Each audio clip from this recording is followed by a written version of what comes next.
Hello বন্ধুরা, সবাই কেমন আছো? চলে এলাম আবারও একটা তোমাদের সাথে ব্লগ শেয়ার করতে। ডিসেম্বর মাস পড়ে গেছে আর এই সময় সবাই পিকনিক করতে যায়, তাই আমরাও চললাম পিকনিক করতে। এবারের গন্তব্য নিউ দীঘা। পিকনিক তো আমরা করবই, তার সাথে তোমাদেরকে ঘুরিয়ে দেখাবো দীঘার জগন্নাথ মন্দির আর দীঘার সমুদ্র সৈকত। এর আগেও আমি তোমাদের সাথে দীঘার ব্লগ শেয়ার করেছি, তাও নতুনভাবে তোমাদের সাথে আবার একটা ব্লগ শেয়ার করছি।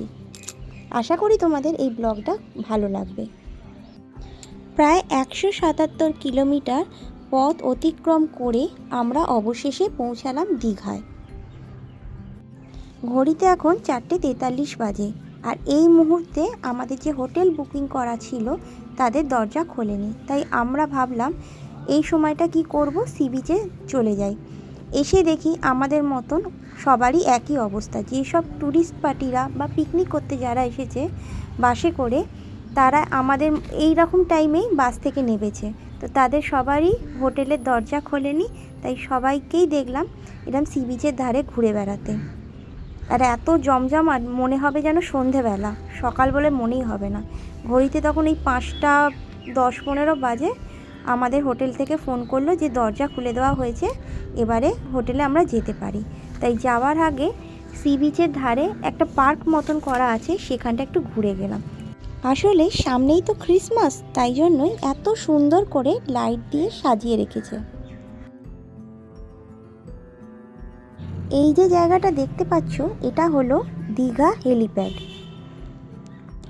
আমরা যে হোটেলে ছিলাম তার ঠিক পিছন দিকেই ছিল দীঘা হেলিপ্যাড। ব্রেকফাস্ট করে নিয়ে আমরা সবাই বেরিয়েছিলাম জগন্নাথ মন্দির দর্শন করতে। দিনটা যেহেতু রবিবার ছিল, তাই প্রচুর দর্শনার্থী এই ছুটির দিনে মন্দির দর্শন করতে এসেছিল।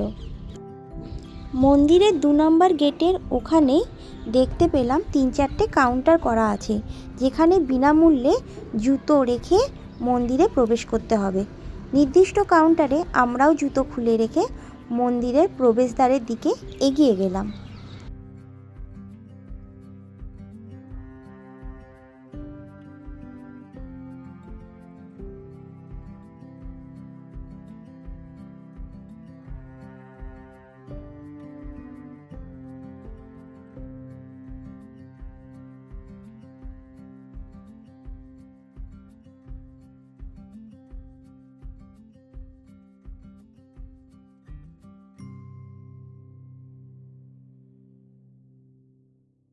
মন্দির প্রাঙ্গণে প্রবেশ করবার আগেই আমাদের ব্যাগ চেকিং করা হলো, তারপরে আমরা মন্দির প্রাঙ্গণে প্রবেশ করলাম।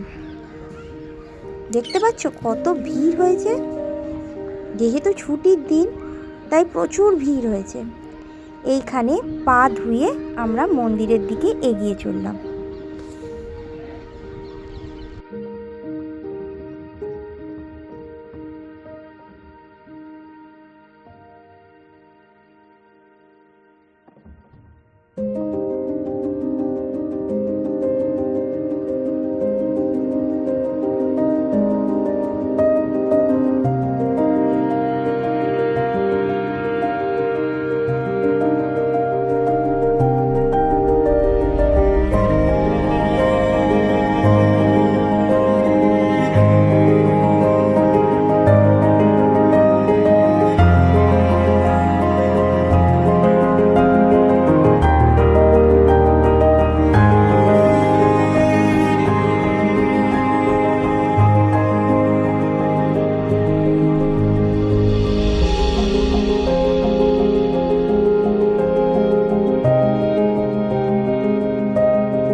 এই যে বিল্ডিংটা দেখতে পাচ্ছ, এখানে জগন্নাথ দেবের ভোগের কুপন পাওয়া যায়।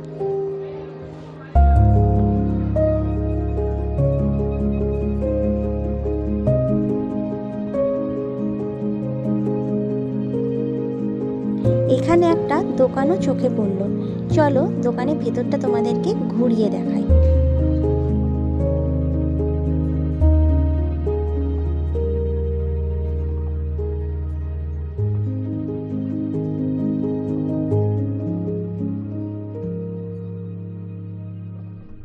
দোকান থেকে বাইরে বেরিয়ে পড়েছি আর সেখান থেকেই কিছু কেনাকাটা করে নিয়েছি। এবারে চলো মন্দিরে প্রবেশ করা যাক। জগন্নাথ মন্দিরের একটা ডিটেলস ভিডিও আমি কিছুদিন আগে আমার চ্যানেলে পোস্ট করেছিলাম।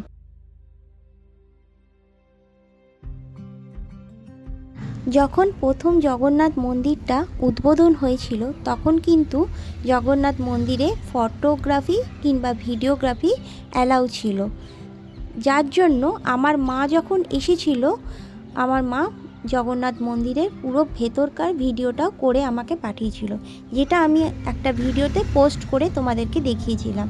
সে যাই হোক, বর্তমানে কিন্তু জগন্নাথ মন্দিরে কোনো রকম ভিডিওগ্রাফি বা ফটোগ্রাফি করা কিন্তু অ্যালাউ নয়। সেই কারণে আমি কিন্তু কোনো রকম ভিডিওগ্রাফি বা ফটোগ্রাফি করিনি, তাই তোমাদেরকে এই ভিডিওটাতে কিন্তু আমি দেখাতে পারবো না। আর তোমরা যদি দেখতে চাও তাহলে আমার আগে যে জগন্নাথ মন্দিরের ভিডিওটা পোস্ট করা আছে, লিংক আমি দিয়ে দেবো, তোমরা গিয়ে দেখে আসতে পারো। চলো এবারে মন্দিরের ভেতরে প্রবেশ করি।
মন্দির দর্শন করা হয়ে গেছে।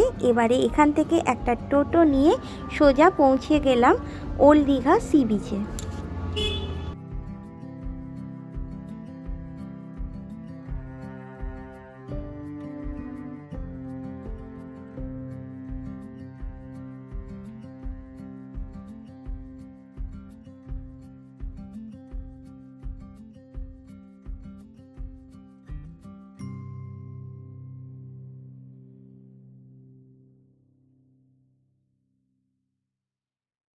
ওল্ড দীঘার সি বিচের ধার দিয়ে হাঁটতে হাঁটতে পৌঁছে গেলাম সিহক্স হোটেল, যার পাশ দিয়ে একটা রাস্তা চলে গেছে। সেই রাস্তাটা সোজা গেলে একটা ভিউ পয়েন্ট দেখতে পাবে।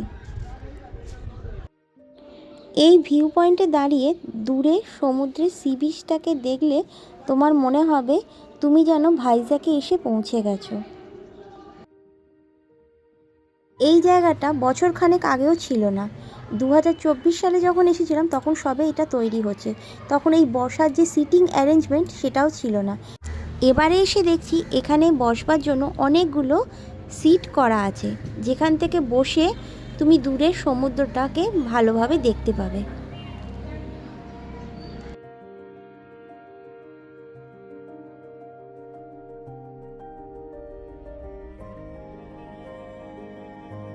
এখানে কিছুক্ষণ সময় কাটিয়ে একটা টোটো করে আবার আমরা হোটেলে ফিরে এলাম।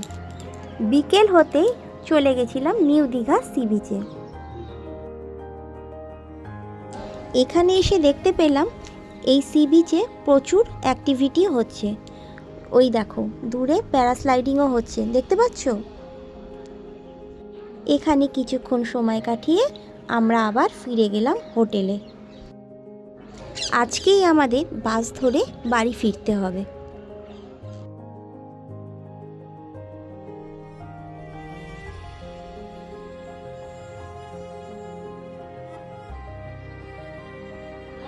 ঘড়িতে তখন ওই 7টার মতন বাজে।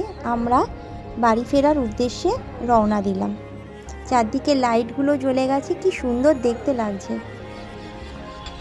এখন অনেকটা পথ যেতে হবে, মাঝে বাসটা দু জায়গায় দাঁড়াবে, একটা হলো কাঁথি আর একটা হলো কোলাঘাট। আমাদের বাড়ি পৌঁছাতে প্রায় 4 থেকে 4.5 ঘন্টার মতন সময় লাগবে। আজকের ব্লগটা এখানেই শেষ করলাম। আর একটা কথা বলে রাখি, এটাই ছিল আমার এই বছরে বেড়ানোর শেষ ব্লগ। দেখা হচ্ছে নতুন বছরের নতুন কোনো ব্লগ নিয়ে। সবাই ভালো থেকো, সুস্থ থেকো। আর ভিডিওটা ভালো লাগলে একটা লাইক করে দিও, চ্যানেলটাকে সাবস্ক্রাইব করতে ভুলো না, আর বন্ধুদের সাথে ভিডিওটা শেয়ার করে দিও।